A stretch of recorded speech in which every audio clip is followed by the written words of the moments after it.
আচ্ছা, কেমন হবে বলুন তো যদি আপনি ৮০০ বছর আগের কারোর সঙ্গে কথা বলতে পারেন, তাও আবার একটা আয়নার মধ্যে দিয়ে। তাকে আপনি আয়নার মধ্যে দিয়ে সব খাবারও দিতে পারবেন, এমনকি ৮০০ বছর আগের সব কাহিনীও আপনি দেখতে পারবেন। কি বিষয়টা ইন্টারেস্টিং না? হ্যাঁ বন্ধুরা, আজকে আমি তোমাদের সঙ্গে যে গল্পটা শেয়ার করব, তাতে এক আয়নায় জুড়ে দেয় ৮০০ বছর দুইটা টাইমলাইনকে একসঙ্গে। তবে এরপর আর কি ঘটে সেটা জানতে হলেই দেখতে হবে আজকের অ্যাডভেঞ্চারাস সাইফাই মুভির গল্প দ্য লিজেন্ড অফ লোল্যান্ড। তো চলো আর বেশি কথা না বাড়িয়ে তোমাদের ঘুরিয়ে নিয়ে আসি ৮০০ বছর আগের এক দুনিয়া থেকে।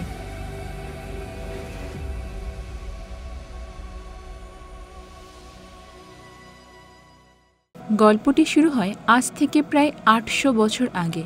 এখানে একটা মরুভূমিতে এলিয়েনদের অনেক বড় একটা স্পেসশিপ এসে ল্যান্ড করে।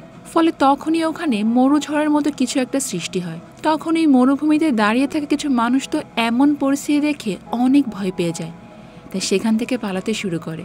তাদের সঙ্গে একটা মেয়েও ছিল। তাড়াহুড়ো করে পালানোর সময় তার গলা থেকে একটা নেকলেস পড়ে যায়। আর এরপরে গল্প চলে আসে বর্তমানে। যে জায়গাটায় স্পেসশিপ ল্যান্ড করেছিল সেখানে এখন গবেষণার কাজ চলছে। হু নামের একটা ছেলে সেই মেয়েটির পড়ে যাওয়া নেকলেসটা মানে চেনটা খুঁজে পায়। এরপর সে যখন ওটা তার প্রফেসরের কাছে দেয়, তার প্রফেসর ওটা চেক করে জানায় যে এই চেনটি অনেক বছর আগে, আর এই চেনের মূল্য কিন্তু এখন অনেক বেশি। তো এরপরে সেখানে জনি নামের একটা ব্যক্তি আসে আর তাদের কাছ থেকে ওই চেনটি নিয়ে নেয়। সে তাদেরকে বলে যে তোমরা এখানে মাটি খুঁড়ে যা যা মূল্যবান জিনিস পাবে সবকিছুই আমাকে দিয়ে দেবে। এটা শুনে হু তার কথার প্রতিবাদ করে। সে বলে যে এটা আপনার সম্পত্তি নয়, এটা সরকারের, তাই এখানে যাই মূল্যবান জিনিস পাওয়া যাবে না কেন সেটা চীন সরকারের কাছেই দেওয়া হবে। হুকে এরকম কনফিডেন্সের সঙ্গে কথা বলতে দেখে তো জন আর কথা বাড়ায় না আর সেখান থেকে চলে যায়। এরপরে আমরা জানতে পারি যে হু এবং তার সব সঙ্গীরা এখানে বহুদিন ধরে গবেষণার কাজ করছে। ওই গবেষণা করেই তারা জানতে পেরেছে যে এখানে ১০০ বছর আগে লুলান নামের একটা শহর ছিল। তারা ওখানে মাটি খুঁড়ে কিছু কাঠের টুকরো খুঁজে পেয়েছিল। আর এরপর যখন এই কাঠের টুকরোগুলো সব একসঙ্গে জোড়া লাগানো হয়, সেটা দেখতে একটা শহরের মানচিত্রের মতোই হয়। আর ওই মানচিত্র আর মেয়েটির গলার হার দেখে প্রফেসর আইডিয়া করে যে এটা ৮০০ বছর আগের একটা শহর ছিল। হয়তো বড় কোনো প্রাকৃতিক দুর্যোগের কারণে এই শহরটি মাটির নিচেই তলিয়ে গিয়েছে। এরপর ইতিহাসকার প্রফেসর হুকে আরো বলে যে তুমি যে চেনটি পেয়েছো ওটা শুধুমাত্র ওই সময়কার মং নামের মেয়েরাই পড়তো। আমি ধারণা করছি যে হয়তো প্রচন্ড রকম কোনো প্রাকৃতিক দুর্যোগের কারণে এই শহরের সঙ্গে সঙ্গে তারাও সবাই শেষ হয়ে গিয়েছে। এরপর গল্প চলে যায় আবারও ফ্ল্যাশব্যাকে। আমরা এখানে মংকে দেখতে পাই, যার সম্পর্কে প্রফেসর এতক্ষণ ধরে কথা বলছিল। মংয়ের আসল নাম হলো ইয়ামিন। ইয়ামিন তার একমাত্র সঙ্গী জিনের সাথে ওই ঝড় থেকে পালানোর জন্যই এই মন্দিরে এসে আশ্রয় নিয়েছে। কিন্তু জিনের শরীরের অবস্থা অনেক খারাপ। এই যে শহরটা মানে লুলান শহর, জিন হলো এই শহরের রাজা, কিন্তু তার নিজের ভাই তাকে মেরে এ রাজত্ব দখল করতে চায়। জিনের অবস্থা এতটাই খারাপ ছিল যে আর কিছুক্ষণের মধ্যেই হয়তোবা সে অন্তিম শ্বাস ফেলবে। সে ইয়ামিনকে বলে যে তুমি পারলে আমার ভাইয়ের থেকে অনেক দূরে থাকবে। সে তোমাকে যদি তার একবার হাতে পায় তাহলে তোমার কিন্তু আর রক্ষা নেই, সে তোমাকে জানেও মেরে ফেলতে পারে। আর এই কথা বলে জিন সেখানেই মারা যায়। এরপর তো ইয়ামিন মন্দিরের ভেতরে ঢুকে গডের কাছে প্রার্থনা করে। আর ঠিক তখনই আকস্মিকভাবে মন্দিরের সব প্রদীপগুলো জ্বেলে ওঠে। তখন ইয়ামিন তো আরো আকুতি মিনতি করে গডের কাছে প্রার্থনা করতে শুরু করে। আর তখন ওখানে থাকা একটা আয়না থেকে সূর্যের মতো আলো বের হয়ে আসে, আর সঙ্গে সঙ্গে আয়নাটি সেখান থেকে খুলে নিচেও পড়ে যায়। ইয়ামিন তখন মনে করে যে হয়তো এই আয়নার মাধ্যমে ঈশ্বর তাকে কোনো কিছু বলতে চায়। তারপরে গল্প চলে আসে আবারও বর্তমানে। হু তার গবেষণার কাজ শেষ করেই ফিরে যাচ্ছিল, কিন্তু এদিকে জন তো তার দুইজন চেলাকে আবার হুয়ের পেছনে লাগিয়ে দিয়েছে। কারণ জন যাচ্ছিল লুলান শহর থেকে যে পুরনো মানে অ্যান্টিক জিনিসপত্রগুলো উদ্ধার করা হয়েছে ওই সব কিছুই নিয়ে নিতে। যেহেতু অ্যান্টিক জিনিসের অনেক বেশি মূল্য, তাই জন চাই ওই শহর থেকে যা কিছুই পাওয়া গিয়েছে সব তার কালেকশনেই থাক। আর তার উপর আবার এত পুরনো জিনিস যদি কারো কাছে থাকে, মানে সরকার থেকে যদি জানতে পারে যে এই জিনিসপত্রগুলোকে খুঁজে পেয়েছে, তাহলে তাকে আলাদাভাবেই পুরস্কৃত করা হবে। তাই বিনা কষ্টে জন চাচ্ছিল যে হুয়ের কাছ থেকে সব জিনিসপত্রগুলোই ছিনিয়ে নিতে। তো এদিকে জনের দুই চালাতো চুপচাপ করেই হুয়ের উপর ট্রেনের মধ্যে নজর রাখতে শুরু করে। আর সুযোগ বুঝেই মানে ফাঁকা পেয়ে তারা হুয়ের উপর আক্রমণ করে। তারা যখন হুকে গুলি করতে যাবে, ঠিক তখনই ওই ট্রেনের মধ্যে থাকা সমস্ত যাত্রীরাই তাদের বিরুদ্ধে রুখে দাঁড়ায়। আর সব থেকে অবাক করা বিষয় হলো তাদের সবার হাতেই বন্দুক ছিল, যা দেখে তো হুয়ের দুই জেলা ভীষণ ভয় পেয়ে যায়। আর এখান থেকেই আমরা জানতে পারি যে তারা হলো সবাই চীনা সৈনিক, যারা হুয়ের সঙ্গেই এসেছে, মানে হুকে প্রোটেক্ট করতে আর কি। কিন্তু জনের ওই দুই জেলার কানে এই খবরটা আবার ছিল না। তাই তারা না জেনেই জনের আদেশ মানতে গিয়ে হুয়ের উপর হামলা করে বসে আর একেবারে তো মানকা চেপায় পড়ে যায়। এরপর ওদের দুটোকে ধরে একেবারে চ্যাংদোলা করে ট্রেন থেকেই ফেলে দেওয়া হয়। তো এরপরে হু চলে যায় তার জিনিসপত্রগুলো চেক করতে, আর বক্সটা খোলা মাত্রই আমরা সেই আয়নাটা দেখতে পাই, যেটা 800 বছর আগে ওই মন্দিরের মধ্যে আমরা দেখতে পেয়েছিলাম। কিন্তু এই আয়নাটি তখন ভাঙা অবস্থায় ছিল, যা দেখে তো হু অনেক ভয় পেয়ে যায়। সে তখন ভাবে যে এই আয়নাটি হয়তো তার গাফিলতির জন্যই ভেঙে গিয়েছে, কিন্তু সে তো আর জানতো না যে আয়নাটি আগে থেকেই ভাঙা ছিল। তো এরপর হু বাড়িতে গিয়ে অনেক চেষ্টা করে আয়না থেকে জোড়া লাগানোর, কিন্তু সে কোনো মতেই পারছিল না। এদিকে গল্প চলে যায় আবারও ফ্ল্যাশব্যাকে, আর আমরা তখন ইয়ামিনকে দেখতে পাই। সেই ভাঙা আয়নার দিকে তাকিয়ে বারবার গডের কাছে প্রে করছিল যেন সবকিছু আবারও ঠিক হয়ে যায়। আর এরপর আয়নার মধ্যে থেকে কেমন যেন একটা অদ্ভুত জাদু হতে শুরু করে, আর আস্তে আস্তে আয়নাটা তখন একেবারে ঠিক হয়ে যাচ্ছিল, মানে ভাঙা আয়না একেবারে ঠিক হয়ে যাচ্ছিল। আর এদিকে বর্তমান সময়ে হুয়ের আয়নাতে ঠিক একই রকম দৃশ্য দেখা যায়। এরপর হঠাৎ করে হু রুমের মধ্যে কোনো একটা মেয়ের শব্দ শুনতে পায়, কিন্তু সে রুমের মধ্যে তখন কাউকেই দেখতে পায় না। আর এরপর একটু সে ভয়ই পেতে থাকে, ভাবে যে কোনো জিন ভূত আবার এলো নাকি। তো এরপর যখন সে রুমে এসে আয়নার দিকে তাকায়, তখন দেখতে পায় যে আয়নার মধ্যে থেকে একটা মেয়ে কথা বলছে, মানে আয়নার ভিতর থেকে ইয়ামিন কথা বলছে। আর সব থেকে আশ্চর্যের বিষয় হলো ইয়ামিনও কিন্তু হুকে দেখতে পাচ্ছিল, মানে আয়নাটা দুইটা সময়কে একেবারে এক সুতোয় বেঁধে দিয়েছে, মানে টাইম ট্রাভেল করে 800 বছর আগের সময় এখন চলে এসেছে। বিষয়টা ইন্টারেস্টিং না বন্ধুরা? তো চলেন দেখা যাক এরপর আর কি হয়। তো ইয়ামিন তো প্রথমে হুকে একজন দেবতাই মনে করে, তাই সে হুয়ের কাছে প্রার্থনা করতে শুরু করে। এদিকে হু তো কিছুই বুঝতে পারছিল না যে এই মেয়েটাকে, আর সে আয়নার মধ্যেই বা কোত্থেকে আসলো। এর উত্তর খোঁজার জন্য সে ইয়ামিনের দিকে অনেক গভীরভাবেই তাকায়। তখন সে ইয়ামিনের পেছনে কিছু ছবি দেখতে পায়, আর এই ছবিগুলো কিন্তু সে লুলানছড়ের মানচিত্রে সে দেখতে পেয়েছিল। আর তারপর সে সহজেই বুঝতে পারে যে আয়নাটা দুটা টাইমলাইনকে যুক্ত করে দিয়েছে। হু তো 800 বছর আগে ইয়ামিনকে দেখে পুরোপুরি হতভম্ব হয়ে যায়। আর এদিকে ইয়ামিন মনে করে যে তার এত প্রার্থনার ফলে হয়তোবা গড তার কাছে চলে এসেছে, মানে সে হুকে একটা ঈশ্বর মনে করছিল। তখন হু ইয়ামিনকে বলে যে তুমি ভুল করছো, আমি কোনো দেবতা নই, আমি সাধারণ একজন মানুষ, আর তুমি তোমার সময় থেকে ভবিষ্যতেই আমার সঙ্গে কথা বলছো।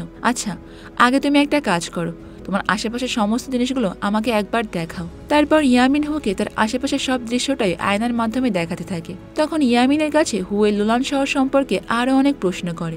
ইয়ামিনও এক এক করে তার সব প্রশ্নের উত্তরগুলোই দেয়। হু আসলে এইসব প্রশ্নের উত্তর অনেক দিন ধরেই খুঁজছিল, তাই ইয়ামিনের কাছ থেকে এইসব প্রশ্নের উত্তর পেয়ে তো হু অনেক খুশি হয়ে যায়। কিন্তু এরপর ইয়ামিনকে যখন সে আরো কিছু প্রশ্ন করতে যাবে, ঠিক তখনই হু নোটিস করে যে ইয়ামিন কেমন যেন দুর্বল হয়ে পড়েছে। হু বুঝতে পারে যে ইয়ামিন হয়তোবা অনেকদিন খাবার না খাওয়ার জন্যই এরকম দুর্বল হয়ে পড়েছে।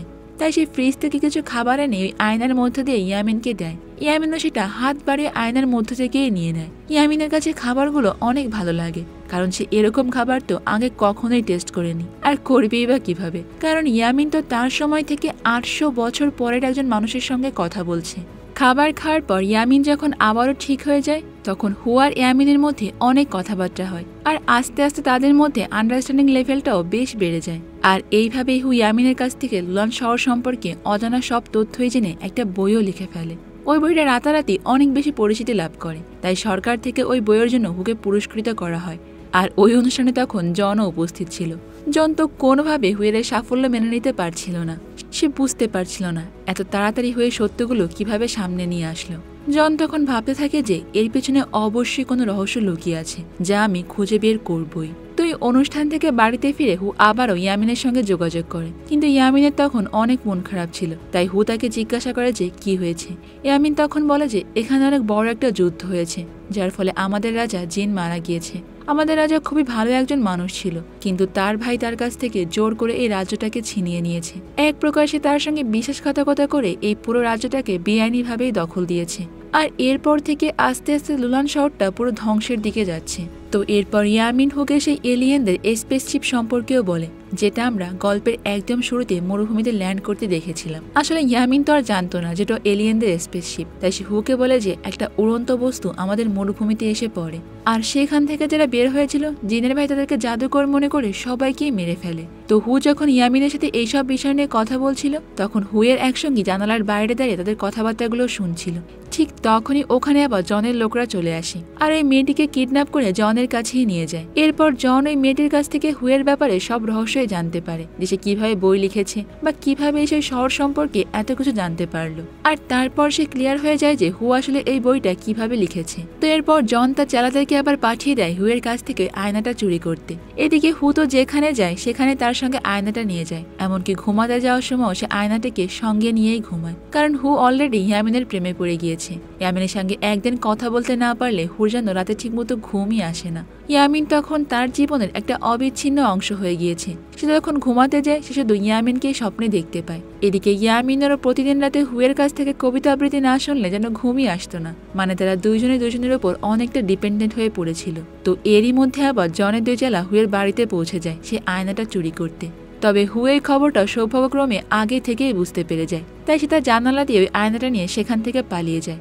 এরপর সে এক জায়গায় দাঁড়িয়ে আয়নাটি বের করে তার সঙ্গে ঘটে যাওয়া সব কাহিনী ইয়ামিনের সঙ্গে শেয়ার করে। হু তাকে বলে যে কিভাবে জন নামের ওই ব্যক্তিটা আগে থেকেই তার পেছনে পড়ে আছে, সে তার কাছ থেকে আয়নাটা কেড়ে নিতে চায়। হু যখন ইয়ামিনকে আরো কিছু বলতে যাবে ঠিক সেই সময় জন এসে হুয়ের কাঁধে হাত রাখে আর তার থেকে আয়নাটা ছিনিয়ে নেয়। জনের লোকেরা হুকে তখন ধরে ফেলে। অন্যদিকে আবার 800 বছর আগে সৈনিকরা ইয়ামিনকে ধরে রাজার কাছে নিয়ে যায়। তাদের দুইজনকে আয়না থেকে অনেকটা দূরে নিয়ে যাওয়ার কারণে আয়নাটি তখনই বন্ধ হয়ে যায়। এরপর রাজা ইয়ামিনের কাছে আয়নার সত্যতা সম্পর্কে জিজ্ঞাসা করে, কিন্তু ইয়ামিন তাকে কোনো উত্তরই দেয় না। তবে তখনই তার জাদুকর এসে রাজাকে জানায় যে এটা একটা ম্যাজিক্যাল আয়না, যার সাহায্যে ভবিষ্যতে যাওয়া যায়, কিন্তু শুধুমাত্র ইয়ামিনই এই আয়নাটাকে ব্যবহার করতে পারবে, কারণ সে একজন মঙ্ক। এরপর তারা ইয়ামিনকে ধরে আবারও সেই মন্দিরে নিয়ে আসে। আর এখান থেকে আমরা জানতে পারি যে ওটা আসলে কোনো মন্দির ছিল না, ওটা ছিল এলিয়েনদের সেই স্পেসশিপটা। এদিকে বর্তমান সময়ে আমরা দেখতে পাই যে হুকে নিয়ে যাওয়া হয়েছে সেই এলিয়েনদের স্পেসশিপেরই কাছে, মানে 800 বছর আগে ইয়ামিনের সঙ্গে যা ঘটছে বর্তমানে হুয়ের সঙ্গে সেই সেম জিনিসই ঘটছিল। এরপর তারা দুইজন সেই স্পেসশিপের উপরে উঠে যায় আর তখন তাদের দুইজনের হাতে সেই আয়নাটি ছিল। এরপর তারা দুইজন একসঙ্গে সেই আয়নাটি খোলে, যার ফলে সেখানে প্রচুর পরিমাণ আলোর বিকিরণ শুরু হয়। আর দুইটা টাইমলাইন একসঙ্গে মিলে যাওয়ার কারণে হু আর ইয়ামিন একে অপরকে দেখতে পাচ্ছিল। হু তো ইয়ামিনকে দেখে কোনোভাবে নিজের আবেগকে কন্ট্রোল করতে না পেরে তাকে জড়িয়ে ধরে। এদিকে তাদের এসব কাহিনী দেখে তো জন প্রচন্ড পরিমাণ রেগে যায়, তাই সে তখনই হুকে গুলি করে আর হু তো স্পেসশিপ থেকে ছিটকে মাটিতে পড়ে যায়। হু ইয়ামিনের কাছ থেকে অনেকটা দূরে চলে যাবার কারণে আবার ওই আয়নার দরজাটা বন্ধ হয়ে যেতে শুরু করে। তবে আয়নাটা বন্ধ হয়ে যাবার আগে জিনের ভাই কিছু সৈনিকদের নিয়ে এই ভবিষ্যৎ দুনিয়ায় চলে আসে। আর এদিকে ইয়ামিন তো সে 800 বছর আগের দুনিয়ায় পড়েছিল। জিনের ভাই যখনই তার সৈনিকদের নিয়ে ভবিষ্যৎ দুনিয়ায় প্রবেশ করে সঙ্গে সঙ্গে আয়নাটির দরজাও বন্ধ হয়ে যায়। তখন ওই রাজা এই আজকের দুনিয়া দেখে জনকে জিজ্ঞাসা করে যে আচ্ছা এটা কি স্বর্গ? জন তখন বলে যে হ্যাঁ এটা স্বর্গ, আর আমি এখানকার দেবতা। মানে সুযোগ বুঝে জন ঠিকই নিজের ঢোলটা নিজেই পিটিয়ে নিল। কিন্তু এই কথা শুনে আবার রাজা অনেকটা রেগে যায়, তাই সে তার সৈনিকদের কাছ থেকে একটা অস্ত্র নিয়ে জনের এক লোককে সেখানেই মেরে ফেলে। আর তখনই বেঁধে যায় জন এবং রাজার মধ্যে বিশাল মারামারি, যেখানে রাজার কাছে ছিল 800 বছর পুরনো সব অস্ত্র আর সেখানে জনের কাছে ছিল সব অত্যাধুনিক মানের পিস্তল। তাই রাজার সৈনিকরা জনের লোকদের সঙ্গে কোনোভাবেই পেরে উঠছিল না। তখন হঠাৎ করে সেখানকার সব দেয়ালগুলো কেমন যেন কাঁপতে শুরু করে আর জন আর তার সব চালারা পালানোর আগেই দেয়ালের নিচে চাপা পড়ে যায়। তবে সৌভাগ্যক্রমে হু আর ইয়ামিন কোনোভাবে সেখান থেকে পালিয়ে আসে। আর এরপরে দৃশ্য পরিবর্তন হয়ে অনেকগুলো বছর পার হয়ে যায়। হু এখন বেশ বৃদ্ধ হয়ে গিয়েছে, তবে এখনও সে ওই জায়গায় গবেষণার কাজ করছিল। তখন সেখানে তারা আরো কিছু পুরানো জিনিসপত্র দেখতে পায়। হু তখন ওই জিনিসপত্রের মধ্যে থেকে একটা পাথর তুলে নেয়। আসলে যেহেতু সে আগে থেকে ইয়ামিনের সঙ্গে কথা বলতো, তাই সে ইয়ামিনের ভাষাগুলো খুব ভালোভাবেই বুঝতে পারে। ওই পাথরের উপরে প্রাচীন ভাষায় যা লেখা ছিল হুয়োটা খুব ভালোভাবেই বুঝতে পারছিল। আসলে সে ইয়ামিনকে যে কবিতাগুলো আবৃত্তি করে শোনাতো ওই কবিতাই পাথরের উপর লেখা হয়েছিল। হু তখন বুঝতে পারে যে ইয়ামিন হয়তো মারা যায়নি, সে আশেপাশে কোথাও একটা আছে। আর তাই সে চিন্তা করে তার বাকি জীবনটা সে ইয়ামিনের স্মৃতি নিয়েই কাটিয়ে দেবে। আর এখানেই আমাদের আজকের এই গল্পটা শেষ হয়ে যায়। তো বন্ধুরা, তোমাদের কাছে আজকের গল্পটা কেমন লেগেছে? আর তোমরা যদি এরকম একটা আয়না পেয়ে 800 বছর আগে যেতে পারতে তখন তোমরা কি করতে সেটা কিন্তু আমাকে কমেন্ট করে অবশ্যই জানাতে পারো। দেখা হবে অন্য কোনো সুন্দর মুভির গল্প নিয়ে ভিন্ন কোনো সময়। ততক্ষণ পর্যন্ত তোমরা সবাই অনেক ভালো থাকবে এবং নিরাপদে থাকবে। আর অবশ্যই তো কুহেলিকার সঙ্গেই থাকবে, তাই না? আল্লাহ হাফেজ।